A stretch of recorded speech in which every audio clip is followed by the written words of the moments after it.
예, 국감이 반환점을 돌면서 여야가 팽팽한 주도권 싸움을 벌이고 있습니다. 여당은 사립유치원 비리에, 야당은 서울교통공사 고용 세습 문제에 화력을 쏟아부으면서 하반기 전국 주도권을 틀어주려는 수싸움에 집중하고 있는 모습입니다. 네, 한국당이 보수 통합을 모색 중인 상황에서 초선 의원들이 국감 이후 보수 유력 유자 초청 토론회를 열도록 주관을 하고 있습니다. 이 관련 내용 전문가 두 분과 함께 짚어보도록 하겠습니다. 임병식 전 국회 부대변인, 정태근 전 새누리당 의원과 함께 살펴보겠습니다. 어서 오십시오. 안녕하십니까? 어서 반갑습니다. 오십시오. 국감 얘기 좀 하겠습니다. 글쎄요, 여당은 사립유치원 비리, 그죠? 야당은 고용세습 문제에 집중을 하고 있는데 조금 중반 이후에 이렇게 열기가 올랐다고요. 이전 초반에는 뭐 보여주기식 국감이었는데 이제는 뭔가 정책을 가지고 서로 싸우는데 그래도 서로가 주장하는 거, 집중하고 있는 데서 서로 외면하는 모습도 좀 보이고요. 네. 지금 상황 어떻게 좀 보고 계시는지? 먼저 한방이라는 표현을 자주 언론에서 쓰는데 이제 이런 표현은 좀 이제는 자제를 해야 될 때가 아닌가 싶은데요. 우리가 좀 재헌 이후에 좀 70년이 흘렀는데 어떤 한방이 터진다는 얘기는 그만큼 국가 시스템 전체에 문제가 있다는 얘기인데 이제는 진행 과정에서 어떤 사소한 문제점 보완하는 쪽으로 국감이 이제 가야 된다는 생각에서 이제 한방이라는 표현을 좀 자제했으면 하고요. 예. 지금 민주당 같은 경우는 연일 그 유치원 비리를 확전을 이제 끌어나가고 있죠. 근데 이게 박근혜 정부 때 국가가 유치원 공교육도 책임지겠다는 측면에서 이제 유치원에 대해서 그 지원금을 시작을 했었는데요. 민주당 입장에서는 그 문제를 건들면 건들수록 전 정권, 즉 한국당하고 연관된 그쪽 선을 건들 수 있기 때문에 계속 부각을 하는 것 같고요. 또 거꾸로 한국당 입장에서는 현 정부 들어가지고 비정규직을 정규직으로 하는 과정에서 그 과정에서 이번 문제가 터졌다. 그래서 이 문제를 계속 부각을 하고 있는데 두 사안들이 전부 다 민생하고 굉장히 아주 민감하게 결합되어 있다는 점에서 상당히 바른 이슈를 끌어가는 것 같고요. 다만 바른미래당 같은 경우는 제3당으로서 존재감을 좀 보여줘야 되는데 좀 그런 면에서 조금 아직 미흡하지 않느냐 이런 좀 평가가 좀 있습니다. 예. 우리 정 의원님 어떻게 보세요? 여야의 지금 국감 전략들. 예. 중요한 거는 사립유치원 문제도 마찬가지고요. 그리고 이제 소위 고용세습과 같은 고용 적폐의 문제도 사실은 진보 정권, 보수 정권 이런 차원의 문제가 아니거든요. 근본적으로 우리 사회가 해결해야 될 문제이기 때문에 이 문제는 여야가 동시에 정치 공세적 차원이나 또는 자신의 입장들을 강화하기 위한 것으로 가서는 안 되고 진정으로 정말 이번에 한번 제대로 정리하고 가서 구조적으로 개선책을 마련한다 이렇게 갈 필요가 있는 거고요. 예. 한 가지 국감 중에 아쉬웠던 부분들은 그 국감이 있기 전에 이제 인천 송도에서 기후변화 정부 간 협의체 회의가 있었거든요. 이게 굉장히 중요한 회의고 지금 인류 문제에 있어서 가장 중요한 게 기후변화 문제인데 문재인 정부의 탈원전 정책과 관련해 가지고 이때 이제 세계 169개 정상들이 아주 중요한 얘기를 했어요. 그러니까 앞으로 그 기후 변화를 위해 가지고 1.5도씨 이하로 내려야 되는데 더 이상 온도가 상승하지 말아야 되는데 그러기 위해서는 신재생 에너지하고 원전하고 같이 가야 된다. 이런 얘기를 했는데 그래서 이 정부의 탈원전 정책과 관련해 가지고 좀 자유한국당에서 좀 또는 바른미래당에서 좀 심도 깊게 얘기를 했다고 그러면 이 문제와 관련해서 좀 좋은 그 정책적 전환이 가능하지 않았을까 싶은데 그 문제를 전혀 지금 건드리고 있지 못해가지고 좀 아쉬운 점이 있습니다. 예. 눈에 띄는 건 지금 이 상대당이 서로 내세우고 있는 이슈에 대한 상대 당에 대한 반응인 것 같아요. 보면 한국당 같은 경우에는 김병준 비대위원장이 SNS에 단 한 차례 이와 관련된 언급을 한 것 이외에는 아무 반응이 없고요. 민주당 측 역시도 이제 그 교통공사 채용 비리, 고용 세습 이런 것과 관련해서도 어쨌든 정치 공세다라고 한 발 좀 발을 빼고 있는 모습이거든요. 이 각 당의 이런 모습 좀 어떻게 보고 계십니까? 아무래도 상대당이 잘하는 것을 동조하고 싶지 않은 심리가 좀 깔리는 것 같은데요. 한국당 같은 경우 지금 용어 자체를 보시면 굉장히 좀 과도하지 않나 싶은 게 좀 있는데 탈취라든지 빼앗는다든지 날라갔다든지 이런 표현을 쓰는데 지난번에 서울시청 국감장에서도 시위를 한번 했었죠. 집회를 그 한국당. 네. 그때 보면은 청년 일자리 탈취 고용세습 이런 규탄대회라는 이름을 붙였었고요. 어제 국회에서 할 때도 보면은 국민기만 문재인 정권 가짜 일자리 이런 규탄대회 이런 식인데 문제가 있는 부분을 지적을 하고 드러내는 것까지는 좋은데 지나친 공세는 자칫하면 또 역작용, 역풍을 맞을 수 있다는 점에서 한국당 지도부가 좀 고민을 좀 해야 될 것 같고요. 민주당 같은 경우도 그 일자리 문제는 굉장히 중요한 문제이고 특히 이제 뭐 홍영표 원내대표께서 뭐 권력형은 없다는 식으로 단언을 했었는데 뭐 그런 단언보다는 좀 일자리를 열어놓고 그런 문제가 있는지 우리가 한번 이번에 좀 한번 제대로 한번 살펴보겠다 이렇게 해서 정부를 무조건 옹호하는 입장에서 떠나서 행정부의 그 국정을 감시 견제하는 국회로서 기능을 좀 생활하셔가지고 서로 이렇게 좋은 이슈가 있을 때는 서로 받아주고 뭐 같이 공조하는 게 이게 정말 생산적인 국감이 되지 않을까 하는 생각이 있습니다. 총리님, 한국당은 이 고용세습 비리 의혹 제기를 넘어서 이 박원순 시장을 정면으로 지금 겨냥하고 있거든요. 글쎄요, 무슨 의도가 있다고 보시는지요? 한국당이 고용세습 그리고 특히 이제 대기업 노조에 대한 문제 제기는 저는 적절한 제기라고 보는데 네. 이거를 이제 정치 공세 차원에서 문제를 제기하면 곤란하다는 거죠. 그리고 마찬가지로 민주당도 이거를 방어하려는 차원이 아니라 이러한 고용 비리는 지난번에 저희가 대표적인 사례가 이제 강원랜드 사례잖아요. 강원랜드 그래서 225명이 그 실제로 이제 채용됐다가 해고가 됐잖아요. 그래서 이 문제는 기본적으로 문재인 정부가 얘기하는 기회는 평등하고 과정은 공정하고 결과는 정의로워야 되는 이런 관점에서 봤을 때 이게 공세의 차원이 아니라 근본적으로 좀 해결해 나갈 필요가 있다. 이런 차원에서 저는 접근해야 되고 그래서 지금 야3당이 지금 이제 국정조사를 추진하는데 무리하게 많은 걸 할 필요가 없습니다. 지금 현재 제기된 한두 군데 예를 들면 공항공사나 서울시 정도만 하고 제가 어떤 사례를 말씀드리고 싶냐면 옛날에 IMF 사태 있던 다음에 한 200조 원 정도의 공적자금이 들어갔거든요. 근데 그때 공적자금 비리가 엄청나게 많았어요. 그래서 검찰에서 4년간 특별수사본부를 만들어가지고 회수한 자금이 76조 원입니다. 그래서 제가 보기에는 이번에도 그러니까 몇 가지의 구체 사례를 가지고는 국정조사를 할 수 있지만 예. 오히려 야당에서 이번에 제대로 한번 소위 이제 대기업 노조와 공공기관 대노조와 사용자 간의 문제가 발생하는 문제, 특히 고용 세습적 측면에 있어서 이거는 고용정책 기본법상에 어긋나는 거거든요, 기본적으로. 그래서 이거 한번 검찰에서 차근차근하게, 그러니까 뭐 수사 인력이라는 게 한정돼 있으니까 예를 들면 뭐 적어도 한 2, 3년에 걸쳐 가지고 이런 법에 위반되는 그런 이제 고용 세습을 하는 문제와 관련해 가지고는 한번 제대로 조사를 하고 뿌리 뽑는다. 그래서 노동 관행을 바꾼다. 이런 대안을 좀 제시하는 게 어떨까 이런 생각을 좀 해봤습니다.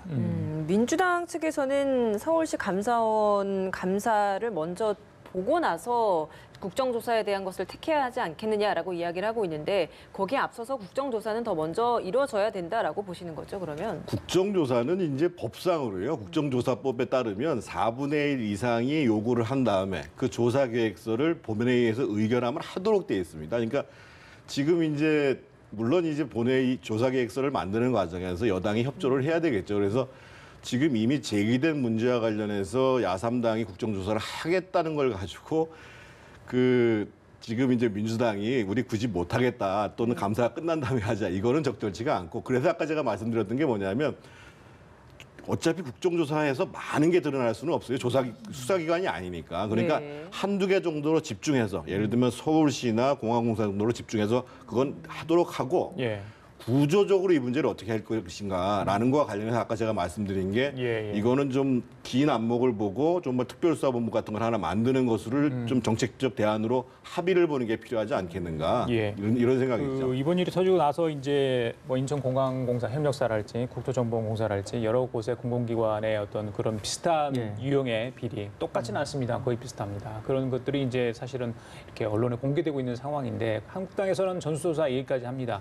우리 정 의원 말씀처럼 예. 이번에는 이제 국정조사는 그 정도 한다면 수사기관을 통해서라도 전수조사를 해서 정말 장기간 이걸 좀 검토를 하고 뭔가 보완 대책을 마련을 해야 된다는 거 그 부분에서 어떻게 좀 저도 앞서 말씀을 드렸듯이 이걸 뭐 수세적으로 무조건 막을 일이 아니고 이번 기회에 우리 국가 특히 공기업에 이런 문제가 만연돼 있다는 게 이전부터 여러 차례가 좀 있었는데요. 이게 박근혜 정권부터 누적된 문제일 수도 있고요. 네. 뭐 현 정부에서 뭐 일시적인 문제일 수도 있는데 그것을 종합적으로 저는 전수조사를 저도 해야 된다는 쪽에는 공감을 합니다. 다만 예. 이걸 어떤 특정한 기관에서 하기에는 아까 말씀한 인력이라든지 이런 시간상의 문제가 있으니까 일단 자체 감사 부서를 다 두고 있으니까 감사 부서를 통해서 자체 감사를 아주 냉정하게 하도록 어떤 그런 문제제기가 있어야 되겠고요.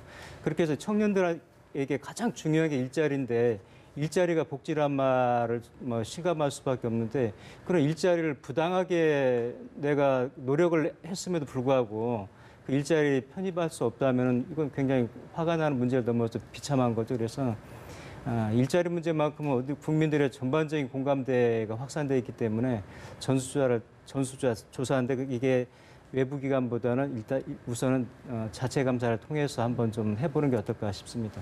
제가 한 말씀만 더 하면은요. 예. 이게 1996년도에 김영삼 정부 때 노동법 개정한 이후로 사실은 대기업 노조, 공공 부분의 또 대기업 노조들하고 회사 측하고 불공정한 계약, 바람직하지 않은 계약들을 계속 해왔어요. 근데 그거를 진보 정권, 민주당 정권이든 뭐 한나라당 정권이든 가림 없이 사실은 그 문제를 방치해오고 있었던 거예요. 벌써 96년이면은 지금 2018년인데 상당히 오래된 기간이거든요. 그래서 이거를 누구의 책임이다 또는 누구에 대한 뭐 공세다 이런 차원의 문제가 아니라 이번에는 이렇게 불합리한 소위 이제 노사 간의 간행 이것은 한번 제대로 들여다볼 필요가 있다. 이런 차원에서 저는 여야가 접근해야 된다는 거죠. 예, 알겠습니다.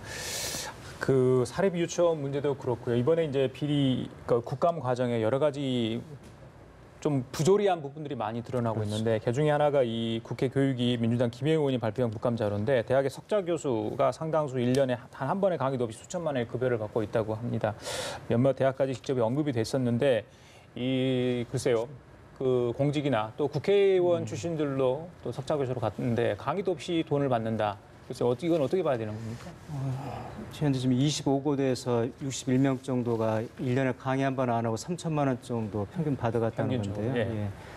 지금 우리 대학 문제를 거론할 때 가장 많이 나오는 시간 강사 처우 열악한 게 많이 보도가 되고 또 심지어 그러는 자살한 분들도 있고 그렇던데 지금 석좌 교수 본래 취지가 그 당대에 어떤 큰 업적을 이룬 분들을 강의보다는 연구를 통해서 하도록 하는 굉장히 명예로운 제도인데요.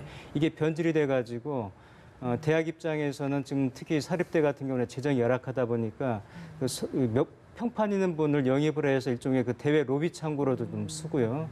또 뭐 대학의 그 브랜드를 높인다든지 이런 쪽으로 쓰고 있고 또 당사자 입장에서는 다른 공기업으로 가기 위한 징검다리 정도로 무슨 신분을 세탁한다든지 뭐 그런 정류장 정도로 이용을 하고 있는데 그러다 보니까 석좌 교수의 본래 취지가 지금 굉장히 많이 변질되고 왜곡이 됐죠.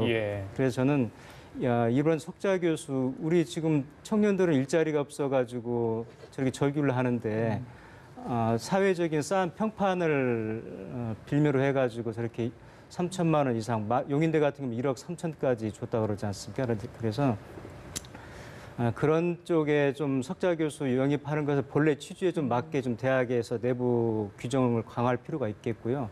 또 이번 차제 석좌 교수 병행해서 시간 강사 문제를 좀 더 들여다보는 게 좀 더 사회정의에 부합되지 않을까 싶습니다. 예, 알겠습니다. 이번에는 이재명 경기지사 이야기를 해보도록 하겠습니다. 많은 논란이 있어서 굉장히 속 시끄러울 것 같은데 최근에 또 일이 하나 터졌습니다. 개인 이메일 계정이 해킹 당했다라고 주장을 하고 있는 건데, 근데 내용을 보면 이 포털 사이트 측에 이제 비밀번호 변경을 하려고 신분증과 관련된 것들을 위조해서 보내기까지 했다라고 이야기를 하는 거 보면 상당히 좀 치밀하게 준비된 게 아닌가라는 생각도 들거든요. 어떻게 보고 계십니까? 근데 결국 그거를 수사를 해봐야 나오는 거고요. 그러니까 이제 이재명 그 지사를 공격하려고 하는 사람들이 너무 다양한 측면에 있잖아요. 예를 들면 그 당 내부에서도 비판적인 사람들이 있고 또 지금 현재 고소고발 사건과 관련돼 있는 분들도 있고 또 선거 때는 또 야권에서 이제 제기를 했기 때문에 결국은 이제 이 문제는 분명하죠. 그러니까 이재명 지사의 이메일을 본다라는 것은 이메일 상에서 뭔가 불법적인 자료들을 구체적으로 확인하겠다라는 의도를 갖고 해킹을 한 건데 과연 그것이 이제 어떤 의도로 또는 어떤 주체에 의해서 되어지는지에 대해서는 수사기관에 의해서 수사를 할 수밖에 없는 거고 안타까운 건 그렇죠. 경기도라는 데가 우리나라의 최대 지방자치단체예요. 1,300명이 살고 있고 그런데 경기도민 입장에서 보면 이재명 지사가 하려고 하는 정책에 대해서는 지금 귀에 들어오는 거 없고, 예를 들면 얼마 전에 대표적으로 발표한 게 수술실에 CCTV 먼저 설치하겠다 얘기했잖아요. 이런 문제에 대해서 제대로 이해를 하고 논란을 하든지 해야 되는데, 경기도민도 이 지사가 도대체 뭘 하고 있나. 그래서 그리고 또 이 지사 자신도 자기가 하려고 하는 정책을 설명할 수가 없어요. 그래서 저는 어떻든 뭐 논란이 벌어지는 문제가 빨리 경찰이든 검찰이든 빨리 마무리를 지어서 나머지 문제는 뭐 사법적으로 처리해야 되는 문제고요. 그래서 어떻든 경기도민들을 위한 도정이 정상적으로 진행될 수 있도록 해야 되는 게 아닌가 싶어요. 경찰 수사 좀 빨리 해달라고 국감에서 여야가 했는데 그 빨리 해달라는 취지가 다르잖아, 속내가. 그렇죠? 예. 어쨌든 경찰에서 빨리 수사를 마무리를 해야 되죠. 말씀하셨듯이 수도권 광역단체장이 어떤 추문에 계속 지금 반년 이상 시달리고 있단 말이죠. 그러니까 전에도 말씀드렸듯이 남북이 평화무도로 가면서 가장 적병 지역에는 경기도가 또 해야 될 일도 많고 또 청년 일자리도 그렇고, 그런데 그런 문제들은 전혀 뒷전으로 밀리고 지사가 점이 있는지 없는지라든지 뭐 이런 계속 일련의 문제들이 계속 터지는데 저는 굉장히 안타깝기도 하고, 이재명 지사도 저는 수사를 빨리 해야 되지만 이재명 지사도 이제는 어떤 소모적인 일에 껌껌이 대응하지 마시고, 그러다 보니까 이 도정이 자꾸 뒤로 간단 말이죠. 그래서 개인 자연 입장에서 대응할 건 조용히 대응을 하시고, 공개적으로 무슨 기자회견을 통해서 어떤 문제를 또 이메일에 해킹당했다든 이런 것은 굳이 뭐 공론을 하지 않고라도 얼마든지 수사 의뢰를 할 수 있는 부분이기 때문에 예. 그분도 조금 톤을 좀 낮추시고 그렇게 해서 이게 빨리 조기 마무리됐으면 합니다. 알겠습니다. 자, 자유한국당 얘기 좀 하겠습니다. 김병중 한국당 비대위원장 24일이면 이제 취임 100일이 된다고 하네요. 벌써. 글쎄요. 평가가 어떻게 되는지 모르겠습니다. 계파 갈등 굉장히 심했잖아요. 선거 패배 이후. 그건 좀 이때 덜해졌는데 인적 쇄신 작업 굉장히 더뎌가고 있다. 조강특위 위원에 대한 또 선발 관련해서 여러 가지 뭐 문제점이 노출됐다. 이후에 어떻게 좀 이 문제가 전개될 건가. 본인이 지금 시험대에 올라 있는데 어떻게 보십니까? 100일.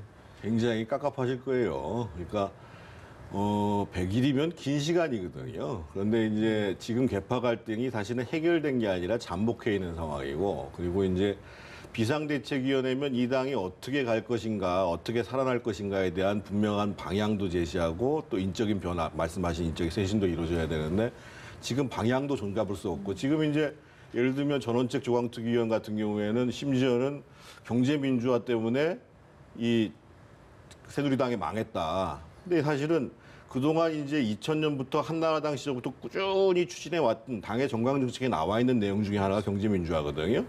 그러면 이게 지금 어디로 가자고 그러는 건지, 더더군다나 경제민주화는 헌법 조항이에요.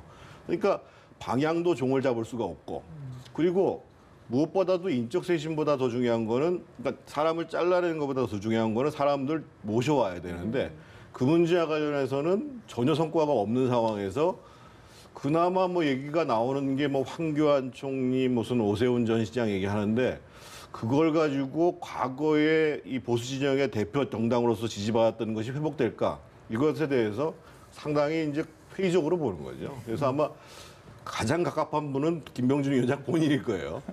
알겠습니다. 대변인께서는 좀 100일을 어떻게 평가하고 계십니까?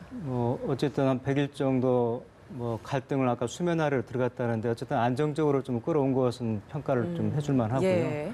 또 우리 문재인 정부 추진하는 여러 정책에 대해서 과도한 국가주의라고 그렇게 규정을 함으로써 자신들은 성장이라든지 이런 자율에 맡기겠다 하면서 이런 보수의 가치를 보여준 것까지는 이제 평가를 할 만합니다. 예. 다만 지금 현재 한반도 문제가 뭐 국제적인 문제로 부각이 돼 있고, 한반도 비핵화라든지 평화 정착, 국민들이 다 원하고 있다는 여론조사를 해보면은 80% 이상의 국민이 원하고 있다고 하는데도 예.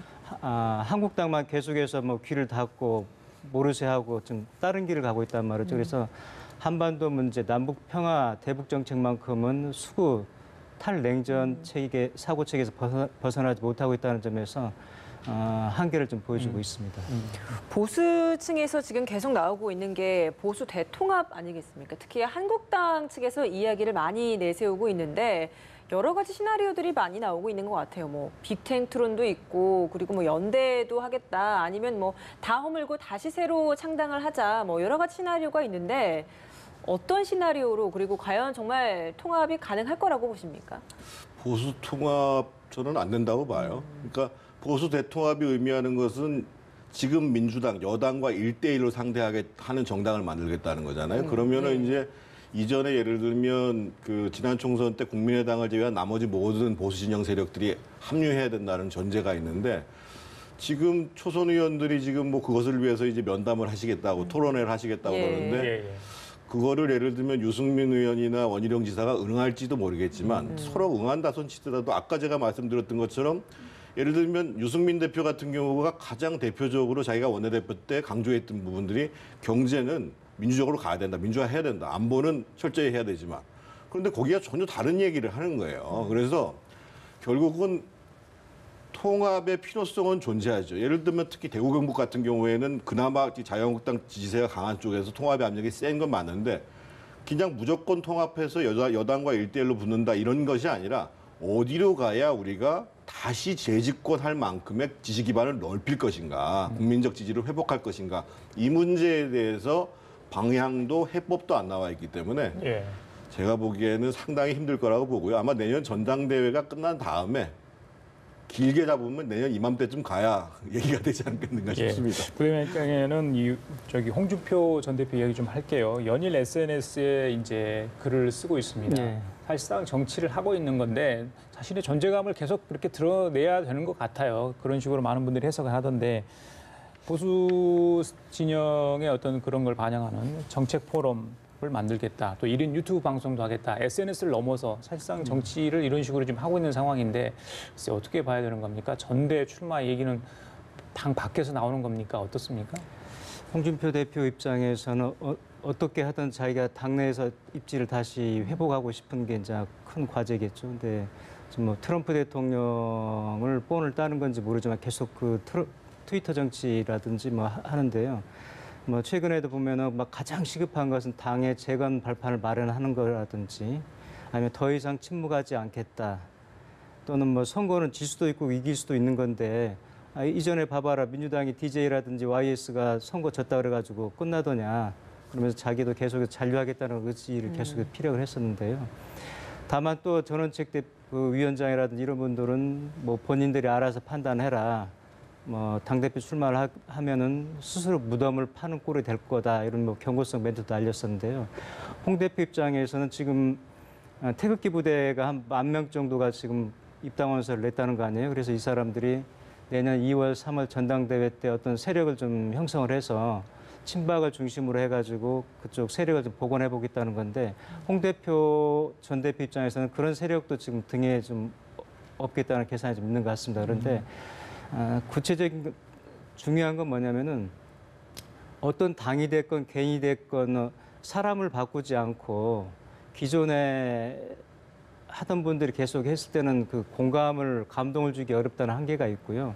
또 방향성이 좀 정확해야 내가 가고자 하는 행선지가 어딘가를 분명히 해야 거기에 공감을 해서 같이 힘을 합하든지 아니면 나하고는 안 맞으니까 다른 사람하고 손을 잡든지 이런 지지 세력들이 그런 판단을 할 텐데 지금 한국당에는 두 가지가 없는 거죠.